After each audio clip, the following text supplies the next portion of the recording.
नमस्कार, पांडे न्यूज में स्वागत है। अभी नवादा जिला अंतर्गत पकरी बर्मा प्रखंड बाजार में मौजूद हूँ।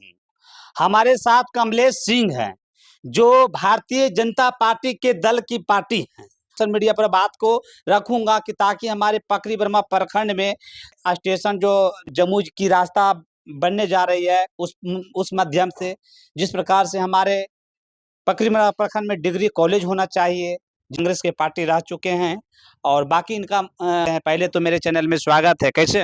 बहुत बहुत धन्यवाद आपका पांडे जी। क्या नाम हुआ आपका? नाम कमलेश कुमार हुआ और मैं भारतीय जनता पार्टी का एक पुराना कार्यकर्ता भी हूँ और अभी मैं भारतीय जनता पार्टी जिला कोर कमेटी में हूँ और मुख्य रूप से मैं समाज सेवा से जुड़ा हुआ व्यक्ति हूँ। मतलब समाज सेवा से जुड़े हुए व्यक्ति आप हैं? बिल्कुल जी। तो डोला में अभी एक घटना घटा था बच्चा के साथ, तो वहाँ पर आप उस टाइम मौजूद थे आप?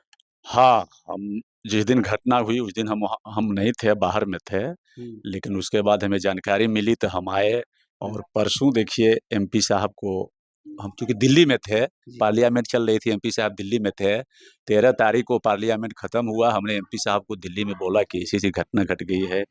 वो तुरंत जो है 14 को पटना पहुँचे पार्लियामेंट के बाद और 15 तारीख को घटना स्थल पर 15 तारीख को नवादा में उन्होंने झंडोत्तोलन करने के बाद 3 बजे लगभग वो पीड़ित परिवार से मिलने के लिए आए। उसमें डोला गांव आए हैं? बिल्कुल पीड़ित परिवार से मिलने के लिए परसों 15 अगस्त को 3 बजे पीड़ित परिवार से उन्होंने आकर मिला और प्रशासन भी साथ में था। उन्होंने प्रशासन को गाइड किए हैं कि जो भी हो उचित कार्रवाई इस पर किया जाए, जो फरार मुजरिम है उसको गिरफ्तार किया जाए और बाकी कुछ लोगों का मान लिया। अच्छा, एक बात बताते हैं, आपने बोले हैं कि हमारे नवादा जिला के सांसद विवेक ठाकुर जी आए डोला गांव में, वो जो 7 साल लड़की को साथ में दुष्कर्म किया गया, उनका मुद्दा पर परिजनों से मिलने के लिए आए। लेकिन डोला के पकरी बर्मा प्रखंड क्षेत्र में एक और लड़का जो है 18-19 साल के था, उसको भी मार को फेंक दिया था, लेकिन अभी तक उसको जो अपराधी को था पता नहीं चला कि मारने वाले वो बच्चा को कौन था। और फिर तत्काल 15 दिन के बाद इतना बड़ा घटना हुआ कि ताकि इस घटना से सारे इस प्रखंड में सबको रोक खड़ा हो गया कि छोटी सी बच्चा को जो है इस प्रकार से घटना की स्थल अपराधी ने अंजाम दिया। तो इस पर क्या कहिएगा आप? नहीं, ये तो घटना बहुत निंदनीय घटना है, इसकी जितनी भर्त्सना की जाए कम है।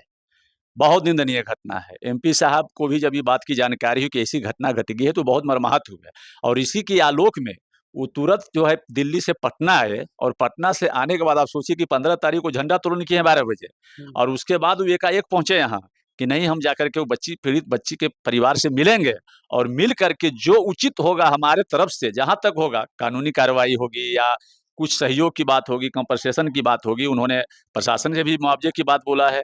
उसके बाद उन्होंने एसपी से बात करके कहा कि जो भी इसमें दोषी जो और लोग हैं उसको पकड़ा जाए और दोषी को सजा दिया जाए। परिजनों से ये भी पता चलता है कि उनका जो है पोस्टमार्टम रिपोर्ट जो है निप्पा पोती कर दिया, सही रिपोर्ट उनका नहीं आया है। और पहले भी जो बच्चा को घटना हुआ उनका भी जो है पोस्टमार्टम रिपोर्ट सही नहीं मिला। आखिर ऐसा क्यों होता है? हमारे नवादा सदर अस्पताल में इतना अच्छा से पोस्टमार्टम करने के लिए लोग जाते हैं ताकि वहाँ लगता है कि पैसे पर दे वो करके उलट पुलट तो नहीं होता है। देखिए, इस पर तो हम कुछ नहीं जनता आरोप लगा रहा है। जनता आरोप लगा रही है, लेकिन इसमें हम कुछ नहीं कर सकते हैं क्योंकि देखिए मेन तो पोस्टमार्टम रिपोर्ट होता है और डॉक्टर को एक डॉक्टर पोस्टमार्टम रिपोर्ट किया नहीं है। वहाँ पर 5 डॉक्टरों की एक टीम बनी थी।